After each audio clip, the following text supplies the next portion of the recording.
Right, it's the 7th of September, down here at Tregony at the Tregony trial demo, and waiting for the forage wagon to pitch up so we can weigh these plots. But basically I just go through them quickly so that you've got an idea of what we're looking at. Starting off here with Solstice. This is Solstice in the number 1 position, Group 1. I mean, ideally this should have been all harvested 2 weeks ago. It's starting to brackle over, the weather's played merry hell with it.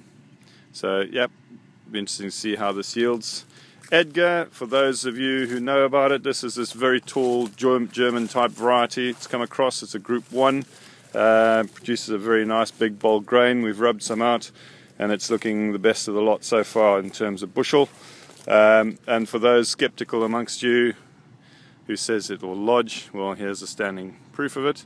This plot has had 2 split applications of growth regulator, and it's still standing. It's looking very good, no shedding out that we can see underneath. So it's yielded the 3rd joint, well, it was the 3rd highest yield at Bude, and you know, I think it's probably going to do very well here looking at the size of the berry. Moving on, this is Accept. It's a slightly older variety, and it's got a bit more disease in the ears. You can see that here. This is sprayed, of course, here. We've cut the unsprayed section out. That was on this end here.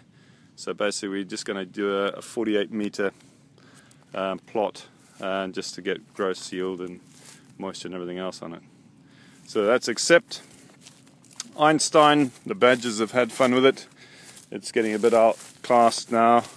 Maybe it's a good second weight though, but you know, I'm getting a bit tired of seeing the badgers running and rampaging through this plot early in the season, because it's obviously that much ahead of all the others, and they seem to love Einstein.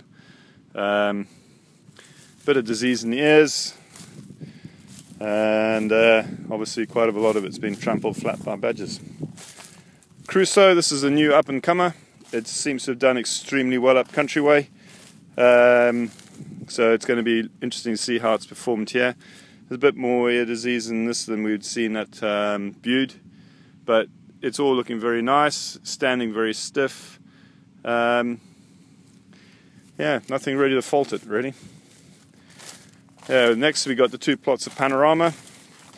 This is Panorama without film coat, and this one here is Panorama with film coat. I suppose there's a slight difference in the amount of brackling that we're seeing in the untreated than what we're seeing here. There was a distinct yield advantage with the film coat up at Bude, so it'll be interesting to see if that's replicated down here. Then we come into Claire. Claire's was the 3rd highest yielding variety at Bude, so it'll be interesting to see how it's done down here. Still an old lady maybe, but still producing the goods. Then we got 2 plots again with Invicta. Invicta without and Invicta with. It's quite noticeable how the Invicta's brackled over this year, which is yeah, not really good to see, but the weather down here has been absolutely atrocious. Absolutely atrocious. So right, moving on. Coming out of Invicta we've got Alchemy. Alchemy's done very well again this year in places. It's done very well.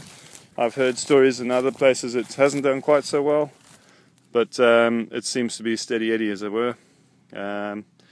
So again, we'll see how this is panned out down here. Then we got the Istabrac. This was the low vigor seed. Obviously here we can see we got, you know, we had a decent stand compared to that what we had and we've seen up countryway where it was drilled later. So yeah, it's done very well up on Bude. Next one is Gravitas.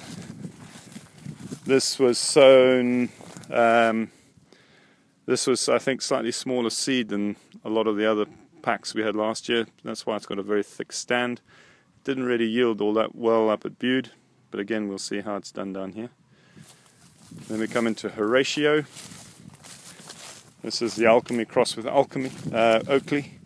It was very good up at Bude. Did very well. And hearing reports it's doing very well up countryway as well. Then we've got Avatar. This was the highest yielding variety at Bude. It did it by a country mile. So expectation is high for this down here. Then we got Stig, and unfortunately I think most of us know about Stig with this brown rust issue creeping into it, and it was the lowest yielding variety at Bude. Fusarium has played merry hell with it in the ear, so it's a shame really, because there were such high expectations with this variety last year because it did so well. Then we've got down here, we've got our 2 plots of JB Diego. We've got JB Diego here, which is new seed, which I got from another merchant. And then we've got some home saved seed, which I got from the same farmer who had the seed. And it's noticeable here, you can see how this is brackled over a bit more, a bit thinner than the new seed. So although we're going to struggle to get a yield off this one because we couldn't get it quite drilled, we ran out of space to drill it at the headland here. But it's interesting just to be able to compare the two side by side. So once again, once we've got this all cut and dusted, we'll put the trial plot results up on a sheet so that everyone can see. Cheers for now. Thanks for watching.